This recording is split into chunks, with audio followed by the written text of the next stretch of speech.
That suspect is now an inmate in the jail behind me. Now, the DA's office says that they are preparing to file formal murder charges against him by tomorrow. They say they've amassed a mountain of evidence, a mountain that appears to have grown just a bit this morning when FBI Director Kash Patel announced that the DNA on the towel that was wrapped around the murder weapon found near the scene matches the DNA of that suspect.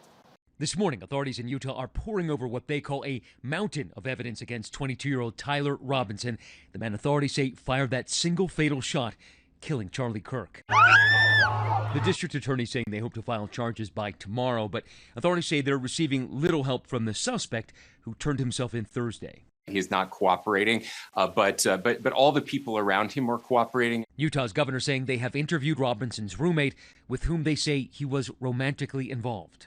Authorities say it was his own father who contacted the Washington County Sheriff's Office after seeing those grainy pictures that were shared with the public. And according to the New York Times, those images were also recognized by acquaintances of the suspect in a group chat on a messaging app. Several of the group members apparently joking with the alleged shooter about how he resembled the person in the photos. The messages described by the Times reportedly show one user tagging the suspect's username and asking, "Where are you at?" with a skull emoji. Suspect quickly responding that the man in the picture was his doppelganger and that people were trying to get him in trouble. Law enforcement sources telling us they believe he was hiding his long gun underneath his clothing. Hours later, as Charlie Kirk fired up the crowd, tossing out hats, authorities say the suspect made his way to the roof of a building about 175 yards from the stage and waited out of sight. At 12:22 p.m., investigators say the alleged shooter sprang into that sniper position. A minute later, at 12:23 p.m., Kirk began answering a question about gun violence. Do you know how many mass shooters there have been in America over the last 10 years? Counting or not counting gang violence? Great. The suspect taking that single shot and then dropping off the roof.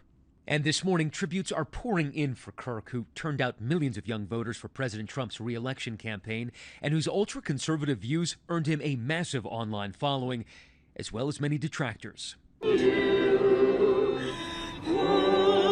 Overnight, lawmakers honoring Kirk at the Kennedy Center in Washington. Charlie Kirk's widow speaking out for the first time over the weekend, holding back tears for the 31-year-old husband and the father of her children. I will never, ever have the words to describe the loss that I feel in my heart. And Charlie Kirk's funeral has been set for this coming Sunday at State Farm Stadium just outside of Phoenix. That's where the Arizona Cardinals play. It's a stadium with a 70,000-person capacity. President Trump has said he will be there. He has also ordered flags to have staff starting Wednesday afternoon. In Utah, Matt Gutman for Channel 7 Eyewitness News.